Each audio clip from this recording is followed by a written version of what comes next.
All right, good afternoon, everyone. My name is Caroline Player, and on behalf of the Georgia Tech Alumni Association, I'd like to welcome you and thank you for participating in this program on this Friday afternoon. Happy Friday, everyone. Of course, I'm going to turn this webinar over to our presenter, Hallie Crawford, in just a moment. But I want to give you all, in case you haven't joined us previously, some background on Hallie, and of course invite you. We have a Career Conversations webinar scheduled monthly and would love to have you back as your schedule and the topic calls. So let me tell you a little bit about our speaker. Hallie is a certified career coach, speaker, and author from Atlanta whose coaching company, HallieCrawford.com, helps people identify their ideal career path, navigate their career transition, and nurture their careers. Her team of coaches works with people of all ages. They have clients worldwide and help thousands of people achieve their career goals. Hallie is passionate about helping others because she took the same journey to find her own satisfying career and purpose in life. She knows firsthand the challenges that arise from career transition and has practical solutions to make the process successful. She's been coaching since 2002 and has an undergrad and grad degree from Vanderbilt and the University of Illinois at Chicago. She has served on the board of the Georgia Coach Association and is regularly featured as a career expert in the media, including CNN, Fox Business News, The Wall Street Journal, U.S. News and World Report, and Forbes.com. When she's not helping clients one-on-one, Hallie coaches small groups through virtual teleclasses and regularly holds speaking engagements and career workshops. She lives in Atlanta, Georgia with her son, Vaughn. When she's not working, she loves horseback riding, traveling, and living by the motto, the greatest risk in life is not taking one. So with that, let me turn over the program to our speaker, Hallie Crawford. Thank you, Hallie. Thanks, Caroline. I'm excited to be here, especially on this beautiful sunny day in Atlanta, but I think it's still pretty cold outside. I know. It's great to have the sun. So thank you, everyone, for being here today, especially on your lunch hour. We know this is precious time for you. It does hopefully make it a little bit easier that it's on a Friday. And what we're going to talk about today are the 3 secrets to your strategic career plan. And there are basically 5 agenda items, everyone. We're going to discuss why it's important, some basic guidelines for creating it, the 3 components or secrets to creating it, how to develop each of those 3 pieces in your plan, and we actually, at the very end, there is a link to download a template that we use with our clients to help them develop their own strategic career plan. So you get a little freebie at the end too, so watch out for that, okay? So we'll give you an example as well. So let's dive in. And Caroline, as always, feel free to chime in as we're going here. Sure. All right. I'm using a different computer, so I got to get my mouse to work. There we go. All right, cool. All right. So why is this important, everybody, having a strategic career plan? You've probably heard about it before and kind of get the concept in general. But the reason why it's important, I still use this Time magazine. There's a quote in there that is fantastic. Even though it's from 2009, it's a few years old, it just still sticks in my mind because I remember vividly reading it one day, and they were talking about how, because of the tough economy, jobs are your new asset. And I still think that's true. It's not necessarily your stock portfolio or your home. Luckily, those things are getting better. But I really do think that the economic downturn changed the way the job market is, permanently.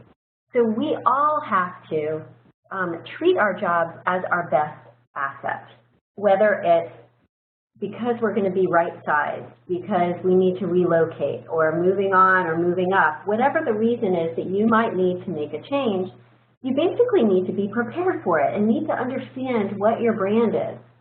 And the reason why, if you look at the bottom of the slide here, the reason why we want to have a strategic career plan and manage our career constantly, not just when we're making a change or in a job search, is because we need to remain fulfilled, challenged, and marketable in our careers. And I don't know about you all, I've been doing this for about 13 years, and I love what I do. I feel like this is my purpose, it's my passion, all of that good stuff.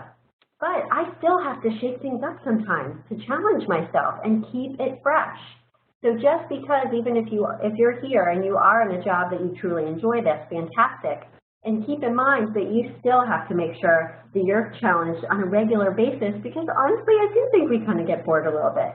Caroline, does that make sense? Do you agree with that? It completely does. That you want to, you know, be active in pursuing those challenges that will make, whether it's your current situation or a new situation, right for you. Yes, exactly. Good. So those are the 3 reasons to really consider it and make sure that you pay attention to it, in addition to it being your best asset. So here are some basic guidelines. If you take a look at this slide for a moment, everyone, and when you're creating your strategic career plan, here are some basic guidelines to consider and keep in mind, okay? So the first one is we suggest 1-year, 3-year, 5-year plan. You can adjust it if you've got a shorter term goal or a longer term goal, whatever works for you. But these are the basic guidelines that we have people work on, at least to get started, having that 1-year plan, 3-year, 5-year. And the template or example that we'll give you at the end is based on those timelines, okay? And as always, you start with the end in mind. You start at 5 and you work backwards, the 5-year plan and the goal. We always suggest to people that they develop a vision as well as a plan, and then also that you check and update your plan every 3 months. So 2 things on these last 2 bullet points here on the slide. Number 1, I feel very strongly that it's important to not just say, my goal is to become a CIO in 5 years or whatever it is. It's important to have a vision, an image of what you want that to look like. You've all probably heard about creating a vision board where you imagine what something would be like, not just the goal. And honestly, I think this is important partially because that's part of what motivates us. It's kind of dry maybe in some ways to say, this is, my goal and that's it. It's much more exciting, I think, too, and adds to the likelihood that you'll make it happen when you have a vision. And that's kind of painting the picture of where you want to be. So I want to be in this type of organization. I want a boss that, is like this, or coworkers, or, peers and employees that are like this. So develop that vision and kind of paint the picture of how you want it to be and feel as well. Does that make sense, Caroline? It does. It does. Okay. And then the last piece here, checking and updating it every 3 months. Short and sweet. I always tell people, just put a recurring appointment on your calendar. I happen to use Google Calendar, whatever works for you, Outlook, etc. Just put it on your calendar as a recurring appointment every 3 months. So these are some basic guidelines to use it effectively, okay? So here's the deal. Oh, I always forget about these little animations and stuff, and it's kind of funky, but it takes more time. All right, so the 3 secrets or components, everyone, to your strategic career plan. These are 3 pieces you must incorporate, are these 3 things here. So who are you? We always start with the present and where we are now, right? So you need to understand who you are by doing a self-assessment, thinking about what's my brand, what's my skill set, and we'll talk about all of these in just a moment. But first of all, you need to understand where you are now, basically. The second piece is obviously where are you going? What are your goals, and including specific elements and action steps for those goals. And then number 3, obviously, is how will you get there? What are the strengths, talents, etc., mentors, that kind of thing that will help you get to that 5-year goal in the long run, and step it out. So you have the 5-year, and then you develop the 3-year as well. What do I want to do in that year, etc., etc. Caroline, do people come to you when you're working with them to talk about their strategic career plan, or is it more job search usually?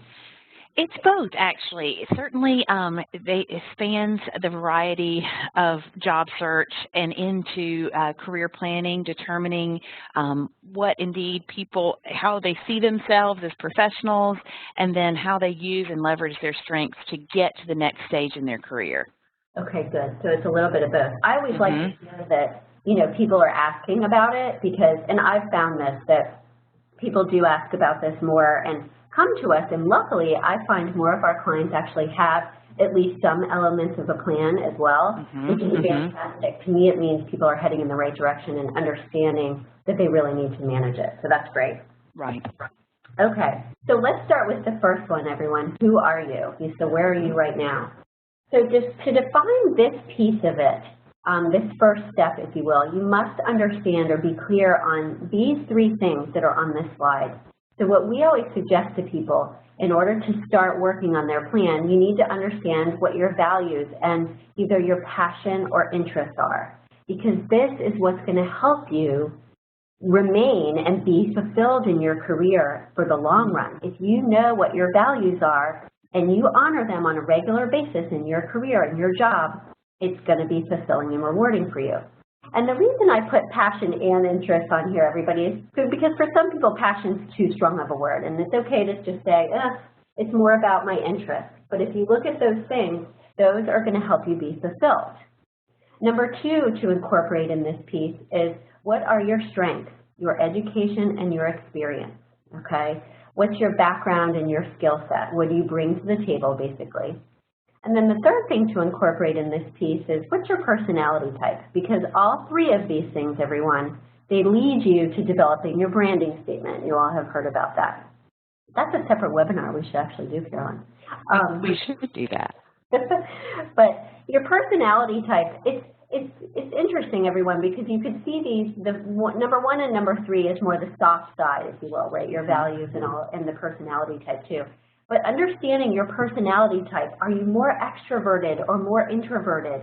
Do you tend to be the person who implements or more the person who leads and sees the big picture? This helps you understand who you are, and personality type is a critical piece to that. You can't leave that out. It can't just be about your strengths and talents, which most people focus on. You need to have these other two pieces, number one and number three as well, to complete and have a true sense of who you are and how you will remain fulfilled and successful in your career. Does that make sense, Caroline? It totally does, Hallie. And many times I can think of interacting with people who are experiencing a sense of maybe dissatisfaction with their current employment situation and want to even abandon the direction they're headed career-wise, when lots of times it can be that values part and the passion is in conflict within their organization. So it doesn't need to necessarily be a huge dramatic change functionally with what they're doing. It's more that the values that they have don't align properly with the organization where they're working. So that's always a great thing to consider. Yes.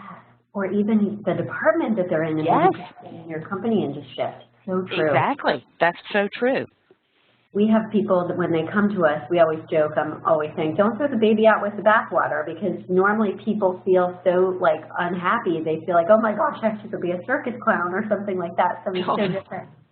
And normally it's just changes and tweaks, everybody. So, keep that in mind, and let's take a look at this. This will help you kind of think about that, because what we do is at my organization, we use this model to help people define their ideal career. And if you look, you'll see fulfillment is down there. That's where your values go in the bottom right. And if everything else, per what Caroline was just saying, if everything else on this model is in place, everyone, and it's just that piece, like she was saying, we just might need a course correction. It doesn't have to be as dramatic, okay?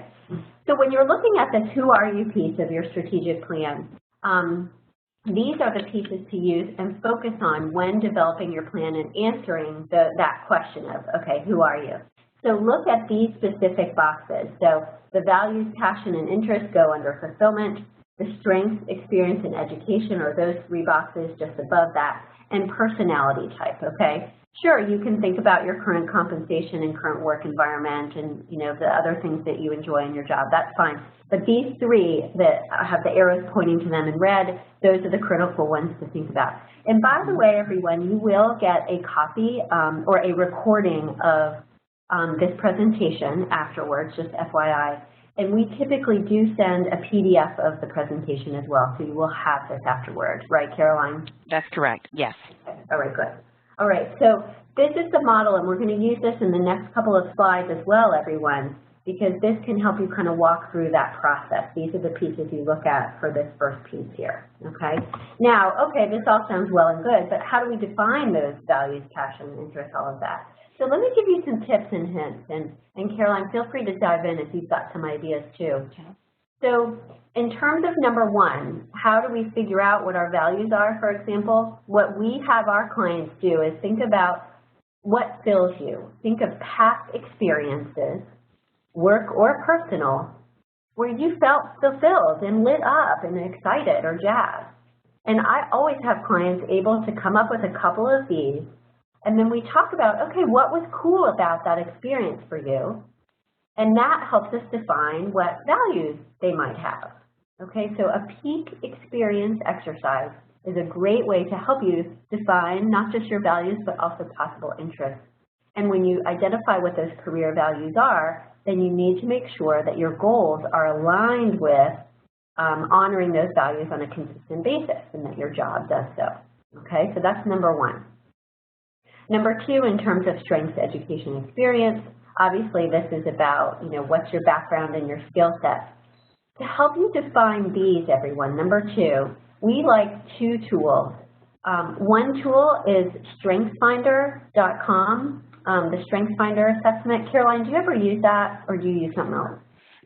We don't use it now. I have the book, but I have not used it professionally.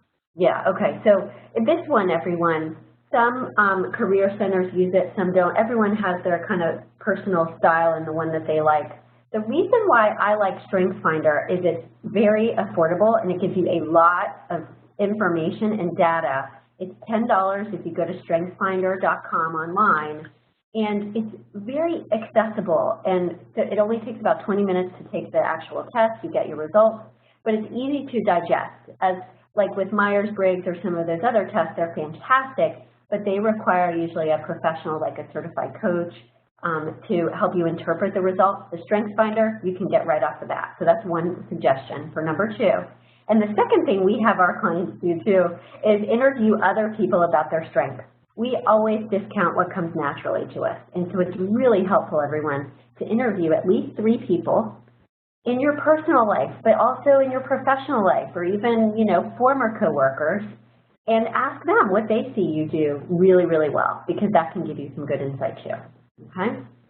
And then the third piece, personality type, to understand that and understand your type and how that impacts your role in your organization, what is the right role for you, leader, more implementer like we talked about before, what culture or a work environment is best for you. We like Myers-Briggs as a personality type assessment, okay, but there are also, I have found a ton of free online tools as well that are like little quick personality tests. And by the way, onetcenter.org, O-N-E-T center.org, they have some great free tools, and at least one of them on there is a personality type assessment too. So I would suggest that as well. So that's how you can identify those 3 pieces. Caroline, are there any other ways you use, or did we cover them? That is covering it. We actually use the Myers-Briggs type indicator here in the office, so that's always a possibility if you all on the call are interested in that. But I love that peak experiences exercise, and I think it's important, Hallie, wouldn't you say, it's not, don't think of it like it has to be a work experience either. So, those peak experiences, you can get a lot of insight on the values and passions that can then translate into work-related information, but it certainly can be outside of that to begin with. Would you say so? Absolutely, and I think that's a great point, because what I have found is we actually always start with a personal peak experience for people, because if we give them, if we ask for just their career values right off the bat, or a work one, they're usually picking values that they feel they should have, like achievement, competition, or whatever that may not really get down to the heart of it, and there's a couple that they might overlook. So that's a great point. Starting with a personal peak experience is actually the better way to go, everyone, and then you can try the work ones as well. Good point. All right. So in terms of, so this is the first secret, the first component is defining who you are, where you are now, because that is how then you build your plan to say, okay, how do I honor these values? How do I leverage these strengths that I have and my personality type? So we go to the next step, and that's the piece here, which is number 2, and that is, where are you going, okay? So take a look at this model again, and we want to look at all of the pieces at this point, okay, when you're defining where you're going. And at the bottom here, you'll see Defining your vision, like we talked about before. How do you want your job to look and feel, all the different components. One of the fun things you can do is do like a quick, journaling exercise about your ideal day at work. What would it look like? What would your peers be like? What's the actual location like? What's the culture of the organization, et cetera? And another way that it can help people define their values, but also just goals in a career, is to just ask yourself the simple question, what does success mean to you? I love asking this question in a presentation because we always get all these great different answers that, are just so interesting, and everybody has, a different definition of success for them, okay? So let's look at, I wanted to just cover each of these pieces really briefly today so you all understand what they all mean. They're pretty straightforward, but just so you know. So first of all, I'm going to start at the top left here with compensation. So where are you going? What's your ideal compensation? In 5 years, you can even project it in 10 years if you want to too. But here's the thing about this. Too often we'll have clients say, oh, I want to make 6 figures. Okay, well, that's really vague. And when we actually have them do a very specific exercise where they're defining first, okay, what is the lifestyle that I want to have? And this may sound kind of silly, but it's actually really effective and compelling for people. What's the lifestyle I want to have, and how much do each of those things cost? And I got to tell you, when people come back to us and they've done that exercise and they're that clear about what they want, they are so much more motivated, and they've got that really specific goal in terms of compensation. And just as a reminder, everybody, with compensation, it's not just about the money, it's about benefits, flex time, those other things too that are important to you, whatever they are, okay? Mm-hmm. Going down here to the left and work environment, the one just below it, what's the ideal work environment? We talked about that a moment ago. Do you want to work from home eventually? You want to be in the corner office, something else? This is where that ideal day at work visualization can be really helpful. And if you move over to the right here and go to the top, everybody, personality type, the work environment and personality type, they go hand in hand, okay? Because the right work environment for you, it interacts with your personality type. Like, so depending on what not just your values are, but are you more extroverted or introverted? Well, if you're more introverted, you need to be in a job where you have more quiet time, and maybe the culture in the workspace is quieter, okay? So you want to think about personality. Who are your ideal coworkers? Who are your ideal clients? I write down my ideal clients as a way to identify who I want to work with, and I ask my coaches to as well.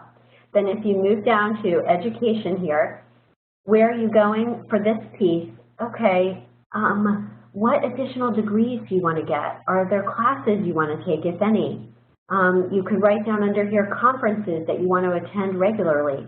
So for me, for example, I like to attend the coaching conference for the International Coach Federation once a year. And that would be something I wrote down on my every year that I want to attend that under education.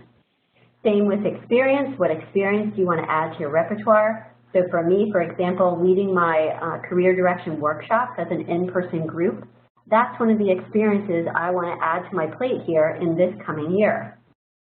Talents and skills to develop. Is it, better management skills to lead your team? That's one of the things on my goals for this year. And developing that vision to lead them and be more effective in that way. And then in terms of enjoyment and fulfillment, everyone, these last two pieces here at the bottom, you want to incorporate goals. And just by the way, to make sure I'm real clear about this, because I don't think I said it yet, this model is how you define what goals you want to set for each of the years, and it will help you define the action steps. So you want to have, everyone, 1 or 2 goals under each of these areas of the model in your plan. That's the point of this, okay? And in terms of enjoyment, the enjoyment would be, beyond the main thing that you do every day. So for example, for me, it's coaching. What are the other things that I like doing? I like marketing. That's one of the things I want to take some classes in and learn more about. And I want to add more creative tasks to my plate, like writing and marketing, okay? And then in terms of fulfillment, for me, one of my values is helping people be more authentic and understand themselves better, and that's why coaching works so well for me, okay? So for me, my goal under fulfillment would be coach enough clients to get that fulfillment outside of running the business, and because I get fulfillment from both pieces and I just have to find that right balance. Caroline, any comments on this or any questions that you think I might need to clarify? No, I like that clarity of understanding each of these component pieces has a corresponding goal moving forward for each of those categories, 5, 3, 1. Okay, good. Yes. And you'll see, everyone, what we've done is in the sample strategic plan, in that template, it's broken out into these categories here. So you can come up with 1 to 2, sub-goals under each one of these. And I would recommend everyone keep it manageable. I don't know about you, but I tend to get excited and I write way too many goals. And I have, people on my team that help kind of rein me in a little bit. And keep it, short and sweet and realistic. So I would say about 2 per box here, everybody, is kind of a good number. It can be more, it can be a little bit less if one of those goals is really, really big for you. But I would just keep it manageable for yourself, okay? All right. So this is the where are you going piece that you need to incorporate in your plan. Let's talk about this for a moment because we touched on it before. And at this point in the process, everyone, when you're thinking about where are you going, one of the questions you might ask yourself is, okay, can I get there where I want to be in my current job or in my current organization? Is it time for me to make a change? Whether it's today or in a couple of years, either way is fine. But these are 5 signs that we use for our clients to kind of help them figure out that it's time for a change. So if your work isn't using your strengths, and even if it's not using them enough, okay, then that's a reason to leave or shift to a different department or different role. Obviously, the toxic work environment, that is not okay. If your work is affecting your personal life, if it lacks meaning, because most of us want to at least have some meaning in our work. Some people will get it more, that meaning or sense of fulfillment and purpose outside of work, and that's okay too. But most of us at least want to have some sense of meaning in our jobs. And if for whatever reason you're not being rewarded appropriately. These are 5. I'm sure we could add more to the list. And Caroline, if you have any to add, feel free. But these are some 5 basic ones that we use. Yeah, that sounds good. All right. Well, and I will add one thing before we move to the next slide here is I always hear this, just quoted or from clients that people typically leave people, not organizations. So obviously a difficult boss or a manager, that's a big one. I mean, I have clients all the time. One woman in particular at a large consulting firm in Chicago, she, when she thought she needed to go be a chef instead, she was a consultant. And when we got down to it and we looked at the career model and she really broke it down, she realized, you know what, I'm actually in the right fit. My job is great. I love a lot of the things that I do. I love my coworkers. It was her boss, and she left. And, they lost great talent because of that. So having a tough, manager that you can't work with well can be one of the reasons clearly too.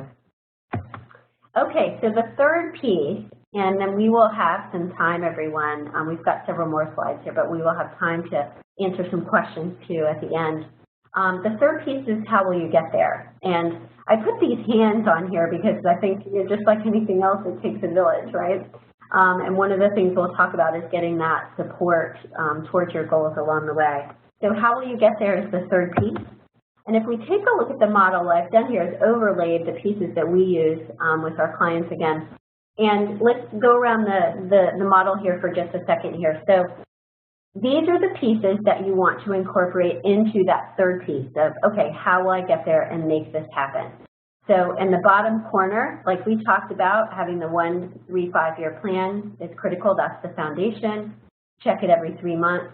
And what I would suggest, by the way, everyone, is once you write your plan, have a friend or a coach or someone check it for you. Make sure that it makes sense and it's realistic and you're not either stretching yourself too much or not stretching yourself enough. Number 2, going left, you need to identify your blocks to success. This is a biggie, and we do this right up front with our clients because we can talk all day long about the goals they want to achieve and all these action steps. But if there is fear going on, if they have negative thinking or they're risk averse or whatever it is, it's not going to happen. We have a new client that just started with us who has been talking about making a change for at least, I would say about 7 years.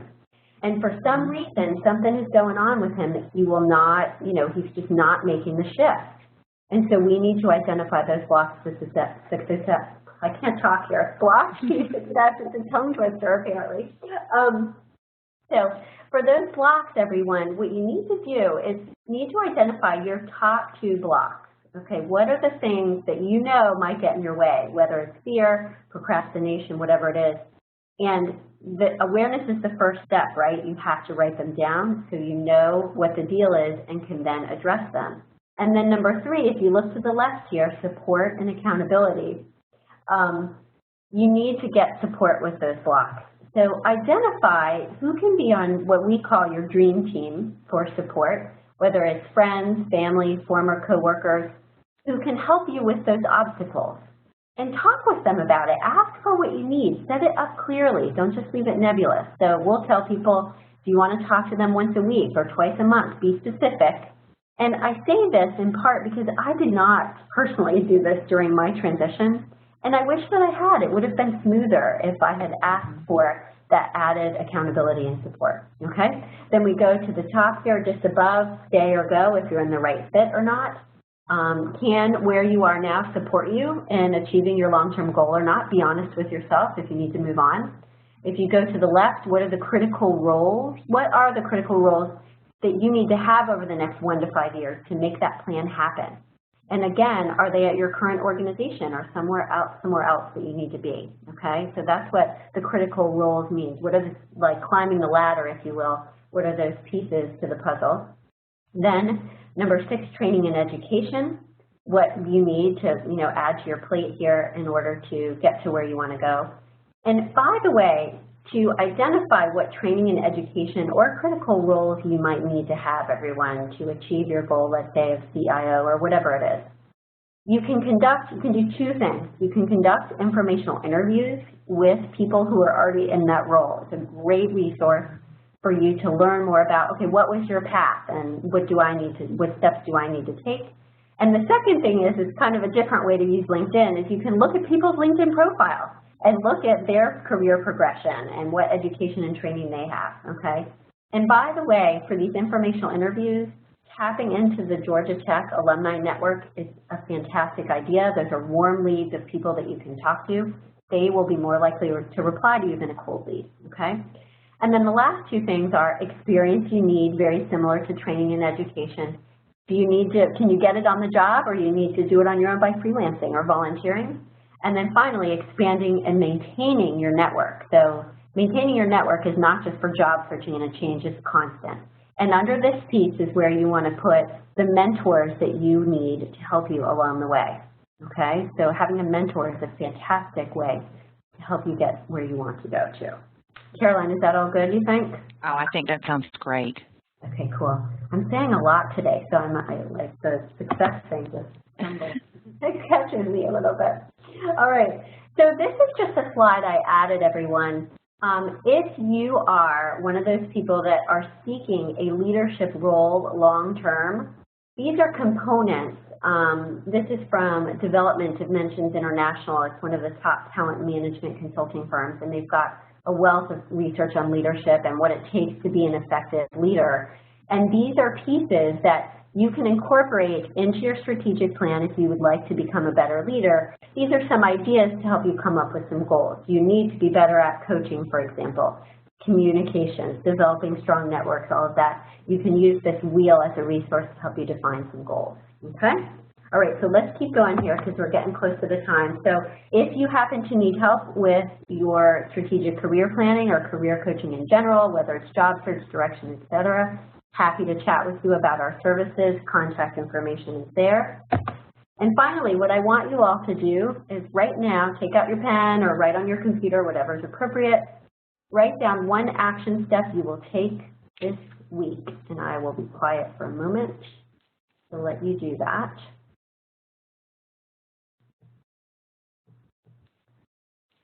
And it can be something that you picked up today. It can be reaching out to someone through the Georgia Tech Alumni Network to do an informational interview, looking at LinkedIn, whatever feels right for you. But I don't know about you, Caroline, and everyone on the call as well, but how many times have we gone to a webinar like this or a presentation, we're all jazzed and ready to go, and then I walk out and my phone rings and I forget about everything, right? Yeah. So it's so important to have that one action step written down. And I just love this fishbowl because one of the quotes I'll leave you with at the end is about taking risks. And inherent in anything that we need to do in terms of making a change or planning, there's going to be risk involved. So let me just share with you, this is the slide where the career plan template where you can download it. It's an immediate download as an Excel spreadsheet, by the way, everyone. So when you click on it, it will download right to your, your downloads folder, okay? So I will leave you with this quote that Caroline said at the beginning, actually. This is the quote that has gotten me through those, I don't want to say difficult times necessarily, but those transition times when I knew I had to push myself to get to the next level, okay?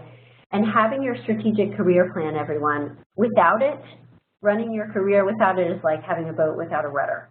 So it's critical to have it. And sometimes we might need to take risks, like you might need to go out there and ask someone you don't know to be your mentor. But that's just part of the deal, and it will reap enormous rewards if you do so. We are going to do a door prize. Caroline and I are going to pick a name from a hat at the end, so one of you participating or here on the call today will get a copy of my Career Transition Tips ebook, just FYI. So thanks everyone for being here. If you have questions, let's go ahead and open the floor for that on the chat box, right, Caroline? Yes, if you'll just enter your chat, you can do that to Hallie or myself, and if it comes to me, I'll relay it to Hallie or whatever we need to do. So feel free to chat that in now. Just type it in. Yeah, we'll just wait for a moment.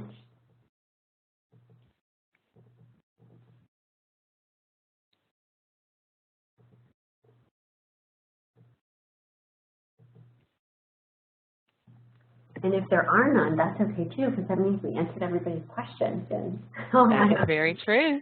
All my talking was good. And of course, if you think of things as you start to maybe look back through the slides or re-listen, I'll be uploading this eventually within the next couple of days onto YouTube, so you can always go back and view that in addition to having the PDF. So if anything comes up and we in Career Services can be of assistance to you, or Hallie directly with her contact information that she provided, we'd both be glad. So please let us know. Yeah, good, perfect. And I think we're clear for the weekend, Hallie. Looks like we don't have any questions coming up. Oh, I see one. Oh, you do have one? Okay. So hold on. I have to see. Okay, I opened my chat. There we go. Okay, good. Technology. Okay. I'm the former owner of a company. Having sold the company, I'm finding it challenging to have employers consider me for open positions since I don't fit the typical career progression. Any suggestions on how to capture their attention? So this can be tough because if you don't have, like you said, the typical, traditional job, what I would do is focus on your strengths that you have and had as the owner of the organization, and write your resume just like as if it, was any other one, that this was your job. Sure, your job title was owner, CEO, whatever it was, but have a summary of, a professional profile at the top, summary of qualifications, everything else, just like someone with a more typical or traditional, if you will, background would. And what you have to do is just explain to them, address what possible concerns they might have, and think about what those might be. So, okay, I'm interested and actually excited to work with or for someone else because of these reasons. So I'm actually a big fan of calling out during the interview, for example, and even in your cover letter, and Caroline, you tell me if you agree or not, but calling out the possible elephant in the room. And because if they're already thinking it, you might as well, address it right off the bat and explain, this is why I want to go back into the workforce. I agree. And I do think the resume itself can be, when you're describing yourself as a CEO, while that very well may have been the title that you went by, owner, CEO, when you are addressing that in the resume, you want to make sure you've read, through job descriptions that you're interested in and want, and say, okay, those are items that I'm specifically going to, where appropriate and where applicable, going to plug into my resume, because you don't want, if functionally you want to do the things that you are listed in these job descriptions, you don't want to totally leave those out of the resume because you're focusing more on the managerial aspects, or the fact that you ran this company and you had it for 27 years or whatever. You want to pay very close attention to what those job postings are asking for, and making sure you're addressing those, that I can do these, I have done these in my job, rather than just having that unchangeable, like I was the CEO of this company for X number of years. Yep, perfect. That's great. I like that too. So I think both. And by the way, everyone, the whole just calling it out up front can relate to anything. Like, if you were a stay-at-home mom, or you were out of the workforce or whatever, just tell them up front, this is the deal, this is what I've been doing. And it's a very confident way to approach it. And in my opinion, that's the best way to do so, because again, if they're thinking it anyway and they're not going to bring it up, you might as well just nail it right then. And that, I think, helps get their attention. I agree. I agree. All right. Do you see any other ones, or are we good? I think we're good. Okay, great. All right. Well, everyone, thank you so much for being here today. Truly appreciate your time. And I know, Caroline, if you have any closing comments or want to announce the next date, that's fine too, obviously. Okay, sure. Everyone, just so you'll know, you may have noticed that we have a new, which you all have obviously logged in successfully, but new process to our website requiring that people log in. So hopefully for future programs, you'll easily be able to use your username and password to get into the system to log into webinars that we have going on, or other programs and events that are happening throughout the Alumni Association. But I thank you for your patience in that. To explore all future career programs, simply go to gtalumni.org/career or /calendar rather, and click on the career tab. There you'll see our upcoming career conversations webinars with Hallie. We've got 2 alums coming in to do series, the Professional Gold series, as well as a Grow Fearlessly entrepreneurial focused webinar series. So we hope you'll join us where time permits and your interests lie. And thank you for participating today. Thanks, everybody. Have a great day. Have a great weekend. Bye-bye.